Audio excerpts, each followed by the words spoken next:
दही आणि ताक दिसायला सारखेच असतात, पण मूळव्याधीच्या पेशंटसाठी एक औषध आहे तर एक नुकसान करतं. माझ्याकडे येणारे बरेच पेशंट म्हणतात, मॅडम मी नियमित दही खाते कारण ते प्रोबायोटिक्स आहे, चांगलं असते. मग मला त्यांना तिथे थांबवावं लागतं आणि त्यांचं दही खाणं बंद करावं लागतं. कारण आयुर्वेदानुसार दही हे पचायला जड, आंबट आणि उष्ण असतं आणि ते अभिसंधी आहे, म्हणजे शरीरातले मार्ग बंद करते.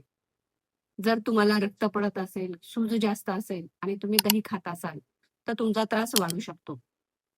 आणि रात्रीला दही खाणे हे आयुर्वेदामध्ये वर्ज्य सांगितलेलं आहे. आता बघूया ताक. ताकाला चरक संहितेमध्ये अर्षहंत्री म्हणजे मूळव्याधीचा नाश करणारे सांगितले आहे.